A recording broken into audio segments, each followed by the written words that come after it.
Oke, halo semua. Assalamualaikum warahmatullahi wabarakatuh. Kenalin, aku Rizky Lamsyah. Dan ini nim aku. Dan juga ada Muhammad Fatihan Ilham beserta nimnya. Dan ada Muhammad Fatihan Subagja beserta nimnya.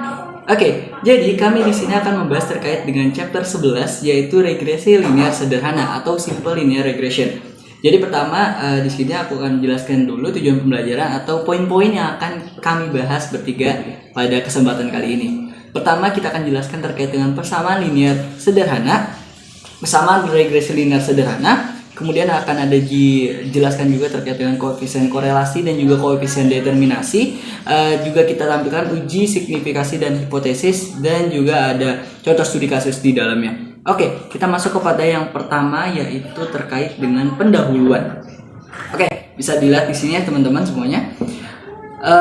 Dalam memprediksi atau mengukur nilai dari pengaruh satu variabel bebas atau independen terhadap variabel lain, yaitu variabel tak bebas atau dependent, ini dapat digunakan suatu analisis atau namanya uji regresi. Oke, analisis atau uji regresi ini merupakan suatu kajian yang mana dari hubungan antara satu variabel, yaitu variabel yang diterangkan atau the explained variable, dengan satu atau lebih dari variabel, yaitu variabel yang menerangkan apa itu namanya the explanatory. Oke, apabila variabel bebasnya hanya satu, maka analisis regresinya itu disebut dengan regresi linear sederhana. Dan ini yang akan kita bahas. Dan apabila variabel bebasnya lebih dari satu, ini maka disebut dengan regresi linear berganda. Dikatakan berganda karena lebih dari satu, maka analisisnya ini mempengaruhi variabel bebasnya lebih dari satu gitu. Nah, jadi ada dua jenis daripada analisis regresi, yaitu ada regresi linear sederhana dan juga regresi linear berganda. Dan di sini yang akan kami bahas terkait dengan regresi linear sederhana. Oke, analisis atau uji regresi ini juga banyak digunakan dalam perhitungan hasil akhir untuk penulisan karya ilmiah, hasil penelitian, dan juga skripsi. Terus hasil perhitungan daripada analisis atau uji regresi ini dimuat dalam bentuk kesimpulan penelitian, dan juga untuk menentukan gitu apakah penelitian ini berhasil atau tidak.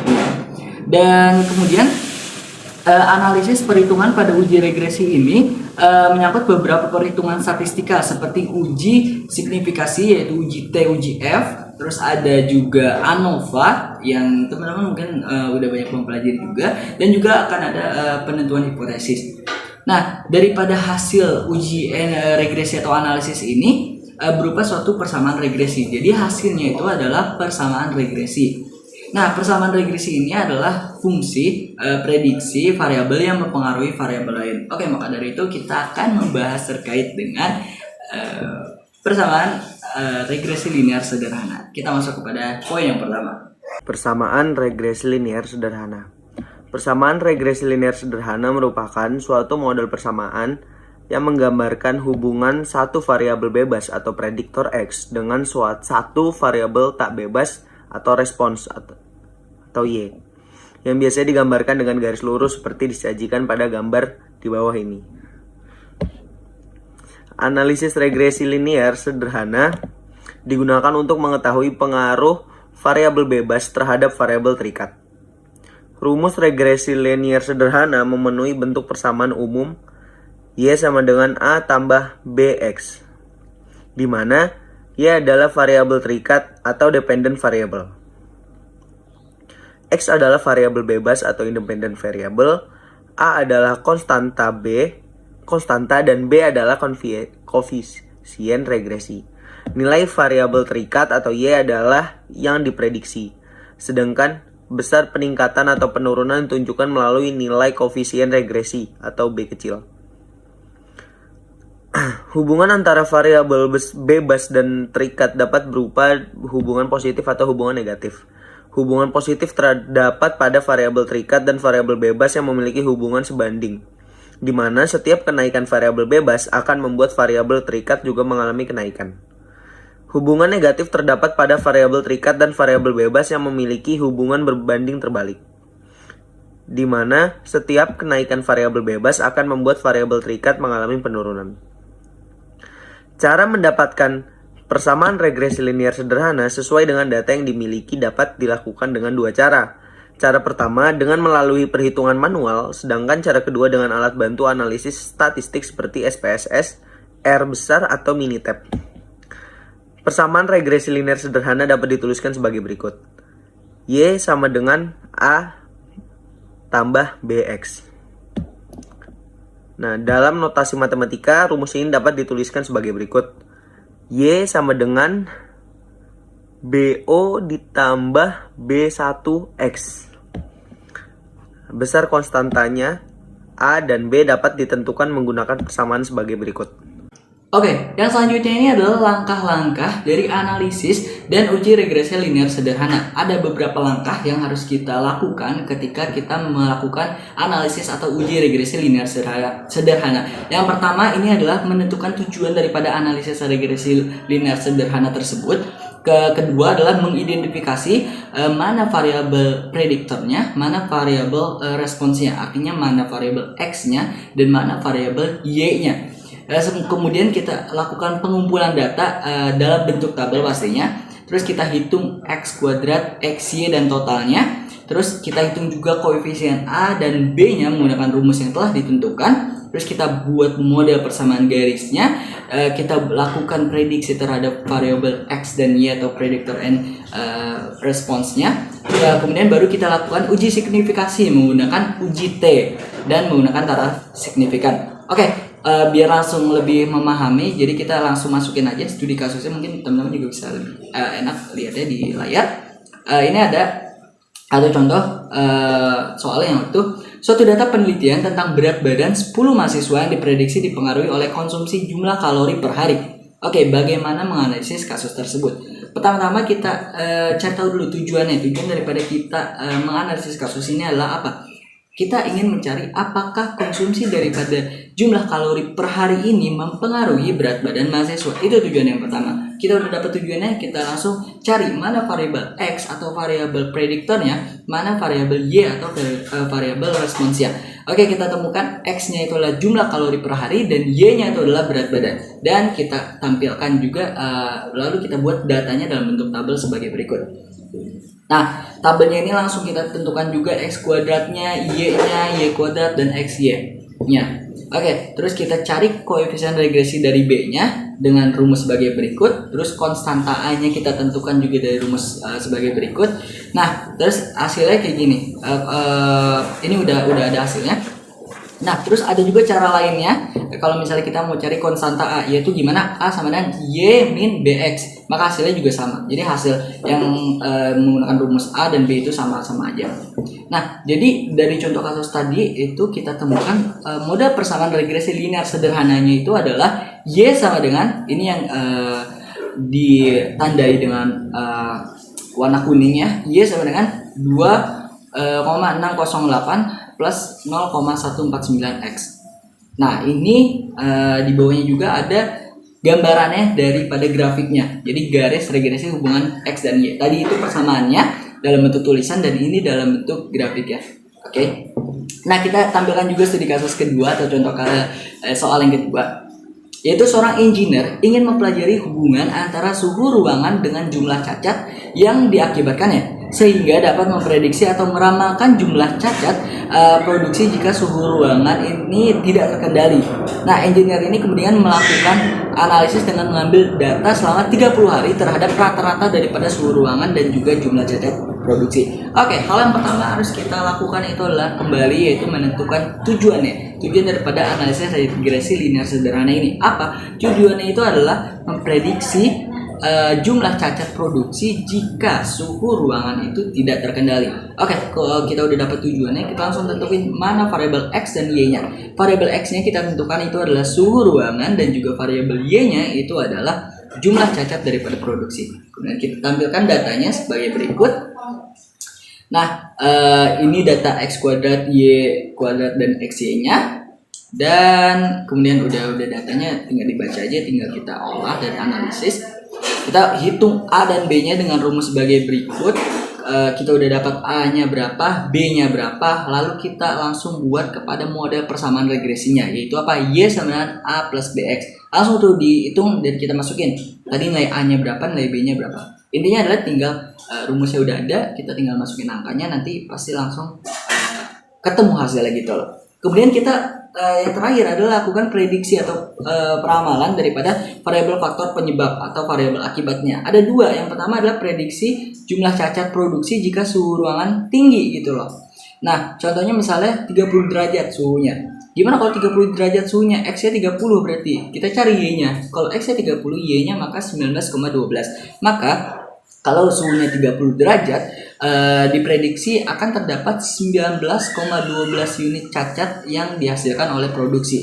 Nah, kemudian kita lakukan prediksi yang kedua, yang B, itu jika cacat produksinya. Tadi variabel X yang kita coba, sekarang adalah variabel Y-nya yang kita masukkan angka.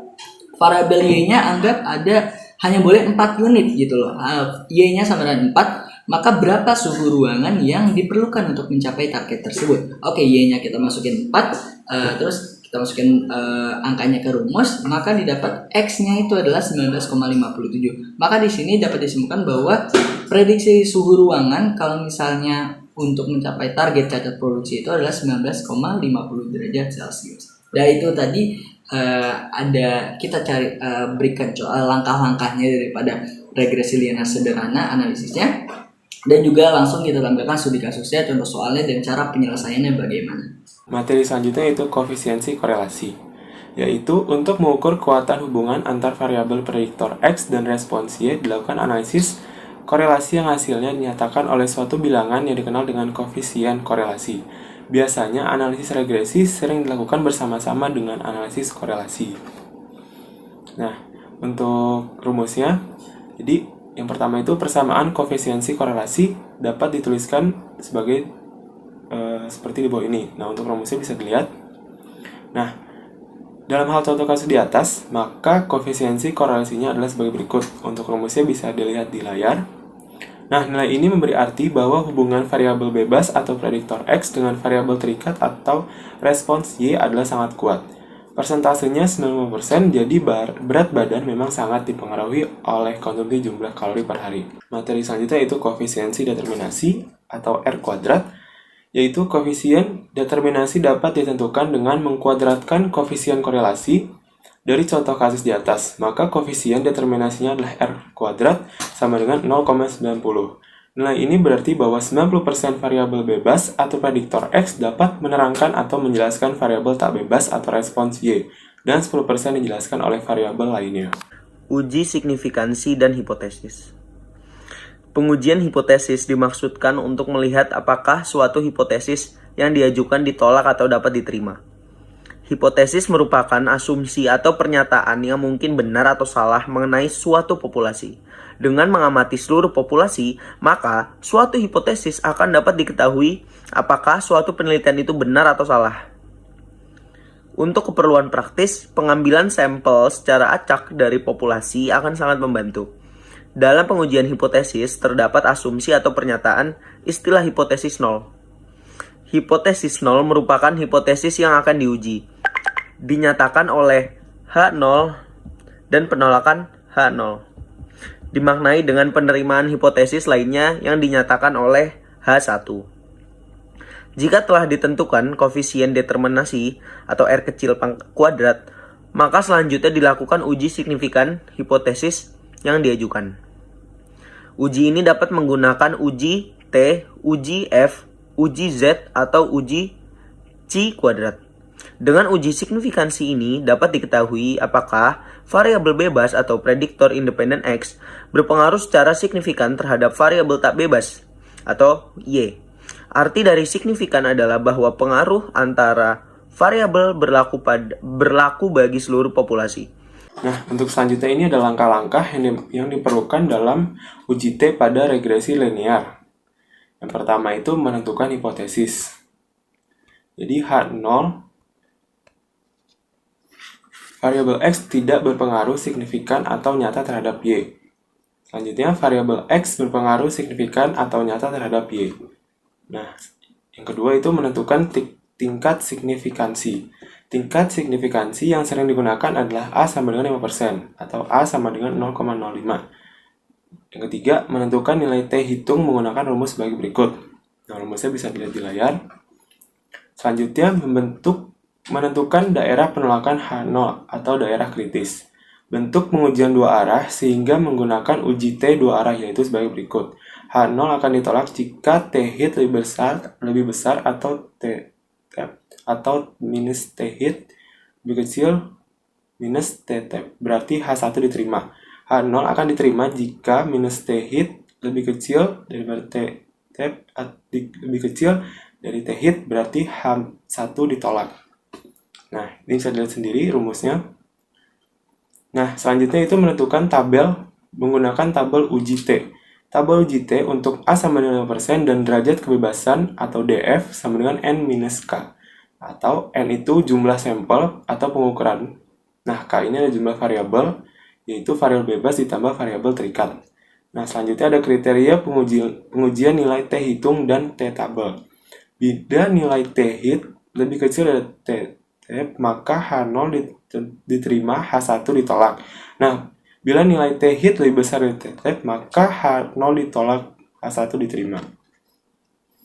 Kesimpulan hasil uji signifikansi, contoh penerapan uji T kembali digunakan contoh kasus yang telah dibahas sebelumnya, yaitu sebagai berikut.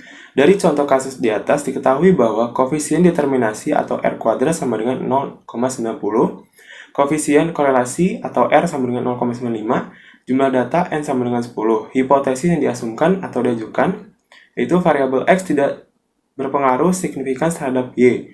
Nah, variabel X berpengaruh signifikan terhadap Y. Nah, selanjutnya tingkat signifikansi A sama dengan 5%. Nilai T hitung sama dengan, bisa dilihat sendiri di layar rumusnya. Nah, berarti T hit sama dengan 0, jadi T hit sama dengan 8,497. Nah, derajat kebebasan DF sama dengan N minus K sama dengan 10 kurang 2 sama dengan 8. Nah, maka dari itu, dengan menggunakan tabel uji T atau taraf signifikan A sama dengan 5% dan 0,05 dan DF sama dengan 8, kemudian diperoleh nilai T pada tabel yaitu T tap sama dengan 2,306 atau 2306. Nah, membandingkan T hit dengan T tap, yaitu T hit lebih besar dengan T tap, nah yaitu 8,497 lebih besar daripada 2,306, maka dapat ditarik kesimpulan yaitu nilai T hit lebih besar daripada T tap, sehingga dikatakan bahwa ada pengaruh nyata atau signifikan variabel prediktor X terhadap variabel respons Y dengan taraf signifikan 5%.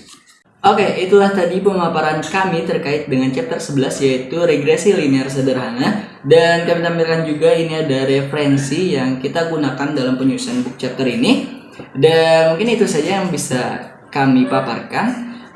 Mohon dimaafkan atas kesalahan-kesalahan yang ada dalam materi ataupun dalam penyampaian kami. Wassalamualaikum warahmatullahi wabarakatuh. Stay safe, stay healthy, and be happy. Bye bye.